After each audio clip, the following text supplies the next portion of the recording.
നിങ്ങളുടെ favourite shows ഇനി ഒരിക്കലും മിസ്സാവില്ല. ഇപ്പോൾ C5 കാണും നിങ്ങളുടെ ഫേവറേറ്റ് ഷോ തികച്ചും സൗജന്യമായി.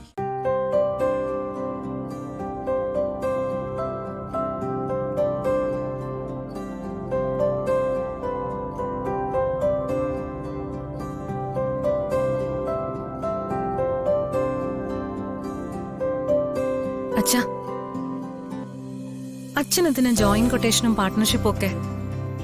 സേതുങ്കളിനെ പോലെ തന്നെ എക്സ്പീരിയൻസ് ഉള്ള ആളല്ലേ അച്ഛനും. എന്തിനാ സേതുങ്കൾ പറയുന്നത് കേൾക്കുകയും വിശ്വസിക്കുകയും ചെയ്യുന്നേ? അച്ഛന് സ്വന്തമായിട്ട് ചെയ്തൂടെ ഇതെല്ലാം? എല്ലാത്തിനും അവരുടെ കൂടെ നിൽക്കുകയും വേണം, തരുന്ന വളരെ കുറച്ച് പൈസ വാങ്ങി മിണ്ടാതിരിക്കുകയും വേണം. ഇതിപ്പോ തന്നെ എത്ര വർഷമായി? എന്നും സേതുങ്കളുടെ തണലിൽ നിന്നാ മതിയോ? നീ എന്തറിഞ്ഞിട്ടാ ഈ പറയുന്നേ? സേതുവിനെ പോലൊരു പാർട്ണറെ എനിക്കിനി കിട്ടില്ല. ഇതുപോലൊരു പാർട്ണർ എപ്പോഴും എനിക്കൊരു ബലമാണ്. ഒരിക്കലും ചതിയെ പറ്റി ആലോചിക്കില്ല. തിരിച്ച് ഞാനും അങ്ങനെ തന്നെയാ. പാർട്ണർ എന്ന് പറഞ്ഞ് നിസ്സാരവൽക്കരിക്കേണ്ട ഒരു ബന്ധമല്ല ഞങ്ങളുടേത്. എന്റെ ഒരു സഹോദരനും അതിലുപരി കൂട്ടുകാരനുമാണ് സേതു. എന്നെ ഈ ലോകത്ത് ഏറ്റവും കൂടുതൽ മനസ്സിലാക്കുന്ന ഒരു മനുഷ്യനും അവൻ തന്നെയാ. ബിസിനസ്സിൽ സെന്റിമെന്റ്സിന് സ്ഥാനമില്ലെന്ന് അച്ഛൻ തന്നെ പറഞ്ഞിട്ടുള്ളതാ. അവസാനം കൂട്ടുകാരൻ പണി തരാതെ നോക്കിയാ മതി. അവനികേ, നീ കരുതുന്നത് പോലെ ബിസിനസ് ഒരു കുട്ടിക്കളിയല്ല. അനാവശ്യമായൊരു എടുത്തുചാട്ടം മതി ഉള്ളതെല്ലാം പോവാൻ. ഇപ്പൊ സേതുവിനൊപ്പം ചേർന്ന് നിൽക്കുന്നുണ്ടാ വലിയ റിസ്ക് ഒന്നും ഇല്ലാതെ പോകുന്നത്. ഞാൻ തോറ്റുപോയ പല വിഷമഘട്ടങ്ങളിലും എന്നെ കൈപിടിച്ച് കയറ്റിയതും താങ്ങി നിർത്തിയതും സേതുവാ. എനിക്കുണ്ടെന്ന് പറയുന്ന സ്വത്തുക്കളെല്ലാം സേതുവിന്റെ കൂടെ അധ്വാനമാണ്. അതുകൊണ്ട് സേതുവിനെ കുറ്റം പറയുന്ന രീതിയിൽ മേലിൽ നീ എന്റെ മുന്നിൽ നിന്ന് സംസാരിക്കരുത്. എങ്ങനെ ബിസിനസ് ചെയ്യണമെന്ന് എനിക്കറിയാം. ഇത്രയും പ്രായത്തിനകത്ത് ഞാൻ മനസ്സിലാക്കിയ യാഥാർത്ഥ്യങ്ങൾ ഉൾക്കൊണ്ടുകൊണ്ട് ഞാൻ എന്തും ചെയ്യും. അതുകൊണ്ട് എന്നെ തിരുത്താൻ എന്റെ മോള് വരണ്ട.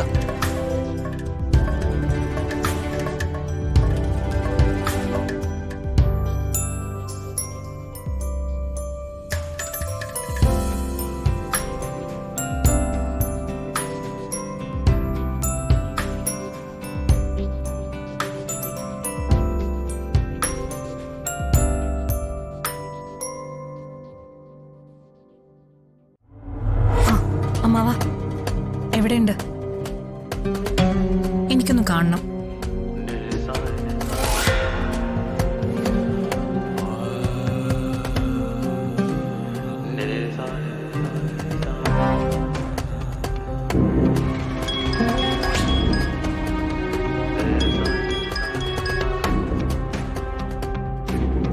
ഹലോ,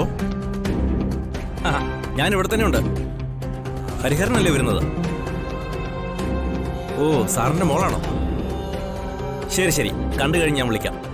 പിന്നെ എൻ്റെ കാര്യങ്ങളൊക്കെ കൊച്ചിനോട് പറഞ്ഞിട്ടുണ്ടല്ലോ അല്ലേ? ഓ, ആയിക്കോട്ടെ ആയിക്കോട്ടെ, ശരി എന്നാ.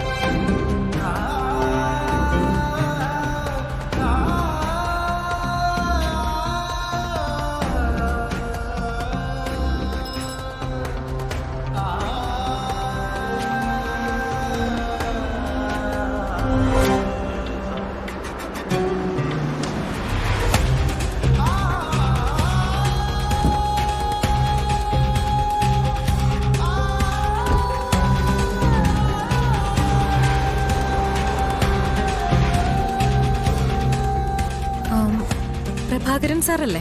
അതെ, ഹരിഹരൻ പറഞ്ഞ ആള് തന്നെയാ. എന്റെ ആവശ്യം ഞാൻ സാറിനോട് പറയാം. റവന്യൂ ഓഫീസ് കൺസ്ട്രക്ഷന്റെ നാളെ നടക്കാനിരിക്കുന്ന ലേലം അവന്തിക ഗ്രൂപ്പിന് കിട്ടണം. പല കൺസ്ട്രക്ഷൻ ഗ്രൂപ്പുകളും ലേലത്തിൽ പങ്കെടുക്കുന്നുണ്ടെങ്കിലും ശക്തമായ എതിരാളി നെല്ലിശ്ശേരി അസോസിയേറ്റ്സ് തന്നെയാ. ഒരു കാരണവശാലും ഈ റവന്യൂ ഓഫീസ് കൺസ്ട്രക്ഷൻ നെല്ലിശ്ശേരി ഗ്രൂപ്പിന് കിട്ടരുത്. എല്ലായ്പ്പോഴും നെല്ലിശ്ശേരി സേതുമാധവൻ എന്ന ബിസിനസ് രാജാവിനാണ് എല്ലാ കൊട്ടേഷനും കിട്ടാറ്. ഇനി മുതൽ അത് മാറണം. സേതുമാധവൻ എന്ന പേര് കേൾക്കുന്നിടത്തെല്ലാം എന്റെ അച്ഛന്റെ പേര് വേണം കേൾക്കാൻ. ഇത്രയും കാലം പാർട്ട്ണർ എന്നൊരു പേര് മാത്രമേ ഞങ്ങൾക്കുണ്ടായിരുന്നുള്ളൂ. രാജാവിനെ പോലെ ഭരിക്കുന്നതും ലാഭം കൊണ്ടുപോകുന്നതും എല്ലാം സേതുമാധവനാണ്. അയാളിപ്പോ രാത്രിയെന്ന് പറഞ്ഞ പാവ എന്റെ അച്ഛനത് വിശ്വസിക്കും. സഹോദര തുല്യനായ കൂട്ടുകാരനാണ്, ബിസിനസ്സിൽ പകുതി പങ്ക് അച്ഛനാണ് എന്നൊക്കെ പറഞ്ഞ് അയാൾ അച്ഛനെ കയ്യിലെടുത്ത് വെച്ചിരിക്കുക. ഞാൻ എത്ര പറഞ്ഞിട്ടും അച്ഛൻ കേൾക്കുന്നുമില്ല, മനസ്സിലാക്കുന്നുമില്ല. അതുകൊണ്ടാ അമ്മാവനോട് പറഞ്ഞ് പ്രഭാകരൻ സാറിനെ വിളിപ്പിച്ചത്. ഒരൊറ്റ കാര്യമുള്ളൂ, നാളത്തെ റവന്യൂ ഓഫീസ് കെട്ടിട ലേലം മുതൽ ഇനി അങ്ങോട്ടുള്ള കോളേജ്, പൈപ്പ് ലൈൻ തുടങ്ങിയ എല്ലാ കൊട്ടേഷനുകളും അവന്തിക ഗ്രൂപ്പിന് കിട്ടണം. സേതുമാധവൻ എന്നേക്കുമായി ഫീൽഡ് ഔട്ട് ആവുകയും വേണം. എന്തു പറയുന്നു? അവന്തിക ഇപ്പൊ പറഞ്ഞ കാര്യങ്ങൾ മുഴുവൻ ഒരു സീനിയർ ക്ലർക്കായ എന്നെ കൊണ്ട് സാധിക്കാൻ പറ്റുന്ന കാര്യങ്ങളാണ്. മുൻപ് ജോലി ചെയ്തിരുന്ന പലയിടത്തും ഞാനിതൊക്കെ ചെയ്തിട്ടുണ്ട്. അതൊക്കെ വലിയ വിജയമാണെന്ന് മാത്രമല്ല, പല വമ്പൻ ബിസിനസ്സുകാരെയും ഞാൻ തളർത്തിയിട്ടുമുണ്ട്, പലരെയും വളർത്തിയിട്ടുമുണ്ട്. അവന്തിക എല്ലാം എന്നോട് ഓപ്പണായിട്ട് പറഞ്ഞതുകൊണ്ട് തന്നെ ഞാനുള്ളത് പറയാം. ഈ റവന്യൂ ഓഫീസ് കെട്ടിടം പണി തീർന്നു വരുമ്പോൾ അത് ചെയ്യിക്കുന്ന കൺസ്ട്രക്ഷൻ ഗ്രൂപ്പിന് എത്ര ലാഭം കിട്ടുമെന്നൊക്കെ എനിക്കറിയാം. അതിലേക്കൊന്നും ഞാൻ പോകുന്നില്ല. ഓരോ ലേലവും നിങ്ങൾ അവന്തിക ഗ്രൂപ്പിന് കിട്ടുമ്പോൾ 20 ലക്ഷം രൂപ എനിക്ക് തരണം. ആ 20 ലക്ഷം രൂപയ്ക്ക് ഞാൻ എൻ്റെ ജോലി ഭംഗിയായിട്ട് ചെയ്യും. നെല്ലിശ്ശേരി ഗ്രൂപ്പ് എന്നേക്കുമായി തകർത്തരാം. ഞാനിപ്പോൾ പറഞ്ഞതിന് അവന്തിക സമ്മതിക്കുകയാണെങ്കിൽ നാളത്തെ ലേലം അത് അവന്തിക ഗ്രൂപ്പിന്. എന്തു പറയുന്നു? സമ്മതം. ഇതിൽ രൂപയുടെ കണക്ക് ഞാൻ നോക്കുന്നില്ല. ജയം മാത്രമേ മുന്നിൽ ഞാൻ കാണുന്നുള്ളൂ. പിന്നെ ചെറിയൊരു അഭിമാന പ്രശ്നം ഉണ്ടെന്ന് കൂട്ടിക്കും. അങ്ങനെയാണെങ്കിൽ എന്റെ പണം ഇന്ന് തന്നെ കിട്ടണം.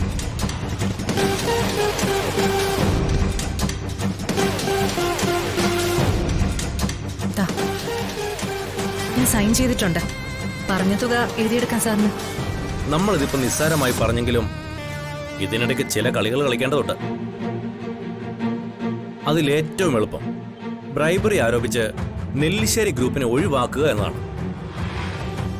കൈക്കൂലി കൊടുത്ത് കൊട്ടേഷൻ പിടിക്കാൻ ശ്രമിച്ചുവെന്ന് പുറം ലോകം അറിയുന്നതോടെ ഈ പറയുന്ന സേതുമാധവൻ മാനസികമായി തകർന്നോളും.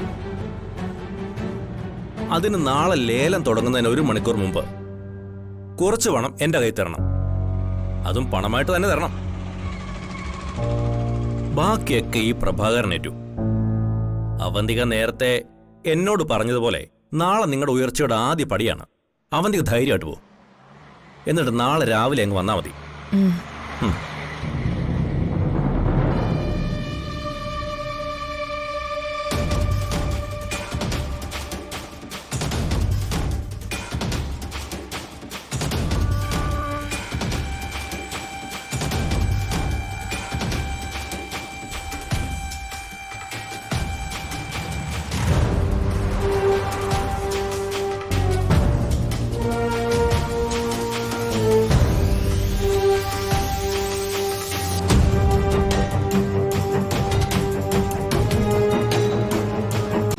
ഡൗൺലോഡ് ചെയ്യൂ C5 ആപ്പ്. കാണൂ എല്ലാ എപ്പിസോഡുകളും സൗജന്യമായി.